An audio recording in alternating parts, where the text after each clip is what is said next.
मैं आपका स्वागत करता हूँ।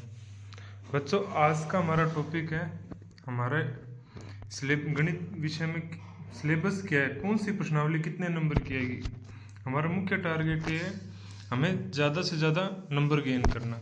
नंबर गेन करने के लिए सबसे पहले हमें ये पता होना चाहिए कौन सी प्रश्नावली, जैसे हमारी किताब में कुछ प्रश्नावली हैं उनका मैटर ज़्यादा है पर नंबर कम की है, कुछ प्रश्नावलियाँ ज़्यादा नंबर की हैं और मैटर कम है, तो हमें उस सभी चीज़ों पर ना थोड़ा फोकस करना है। ये छोटी छोटी चीज़ें ना हमारे एग्ज़ाम में बहुत काम आएंगी।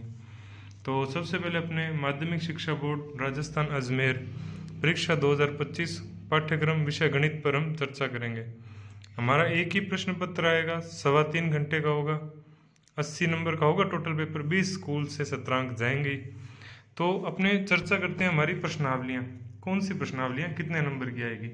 सर्वप्रथम इकाई 1, वास्तविक संख्या रियल नंबर्स।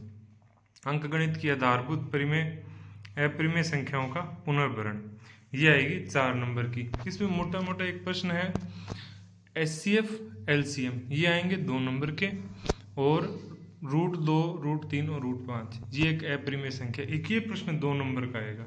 ये हर बार आता है, कोई कभी एक बार √2 आ गया, एक बार √3 आ गया, एक बार √5 आ गया, कभी √7 आ गया। तरीका सभी का एक है। इससे अगली इकाई है बीजगणित अलजेब्रा। इसमें है बहुपद के शून्यकों का ज्यामितीय अर्थ, बहुपदों के शून्यक और गुणांकों में संबंध, ये भी 4 नंबर की है। इसमें मुख्य टॉपिक है हमारा द्विघात बहुपद या द्विघात बहुपद। इसमें हमें शून्यकों के अंकों के मध्य संबंध ज्ञात करते हैं, शून्यकों और गुणांकों के मध्य। इसके आगे है 2 चर वाली रैखिक समीकरण युग्म, ये भी 4 नंबर की है।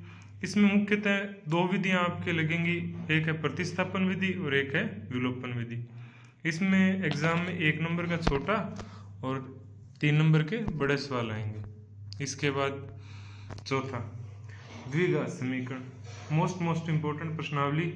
ये एक ऐसी प्रश्नावली, इसमें एक बड़ा प्रश्न यानी निबंधात्मक प्रश्न 4 नंबर का आता है और एक ही प्रश्न आता है और सबसे आसान प्रश्नावली है ये। इसके बाद समांतर श्रेणी अर्थमेटिक प्रोग्रेशंस। इसमें सबसे पहले तो समांतर श्रेणी अब क्या होती है उसके बारे में चर्चा करते हैं।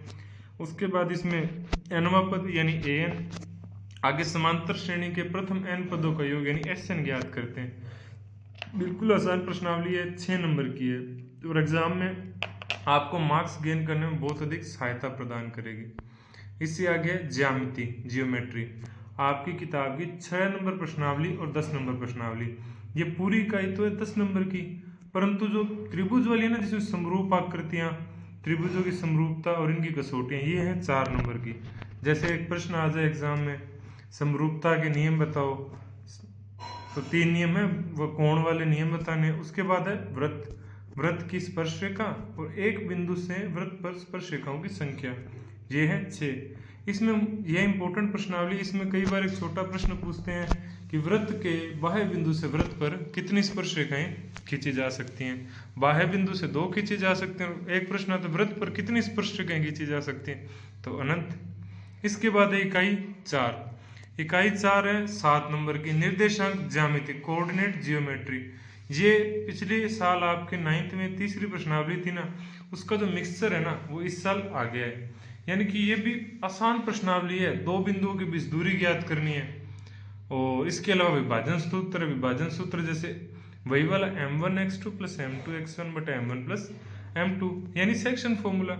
इसके बाद आती है मोस्ट इंपोर्टेंट प्रश्नावली 8 और 5 13 नंबर की त्रिकोणमिति।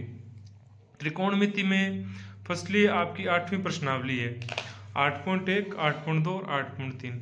8.3 से एक बड़ा प्रश्न आएगा 4 नंबर का, जो आपका एग्जाम में 22वां प्रश्न होगा और अंतिम प्रश्न होगा, सबसे इंपॉर्टेंट प्रश्नावली है। इसके बाद त्रिकोणमिति के अनुप्रयोग जैसे ऊंचाई और दूरी, मुख्यतः इसमें उन्नयन और अवनमन कोण का प्रयोग होता है। इसके बाद है इकाई 6 वृत्तों से संबंधित क्षेत्रफल। क्षेत्रमिति का टॉपिक है, इसमें त्रिज्याखंड और वृत्तखंड का क्षेत्रफल का सूत्र लगता है। जैसे पाई त्रिज्याखंड का क्षेत्रफल होता है पाई r² θ/ 360 और वृत्तखंड का पाई r² θ/ 360 -1/2 r² sin θ। आगे पृष्ठीय क्षेत्रफल और आयतन 6 नंबर का, इसमें मुख्यतः 1-1 नंबर के 4 प्रश्न, 2 नंबर का 1 प्रश्न आएगा। आगे मोस्ट और सबसे आसान और सभी बच्चों को जो फेल होने वाले हैं उनको पास कराने वाली और मेधावी विद्यार्थी को उच्चतम मार्क्स दिलाने वाली प्रश्नावली सांख्यिकी, जिसमें माध्य, बहुलक और माध्यक यानी इनका बड़े सवाल आते हैं, छोटे सवाल भी आते हैं और इनके मध्य संबंध। इसके बाद है प्रायिकता, किसी घटना को होने या न होने की संभावना प्रायिकता कहलाती है। तो बच्चों ये था हमारे बोर्ड का सिलेबस जो आरबीएसई बोर्ड के द्वारा 80 नंबर का था और ये 3.25 घंटे का चलेगा। इसमें एनसीईआरटी की अपनी बुक्स है, वो पब्लिशर है और एक कॉपीराइट चलता है। सो आपको अच्छा लगा होगा ये देखकर। तो ये हमारे मिशन सक्सेस अनूपगढ़ के नींव का पत्थर साबित हो सकता है अगर हम प्रयास करें और कुछ आप भी प्रयास करो और आपको आगे अर्धवार्षिक परीक्षा जो आपको अपना बेस चेक करने में बहुत अधिक सहायक सिद्ध होगी। सो अंत में थैंक यू बच्चों, आपका बहुत बहुत धन्यवाद।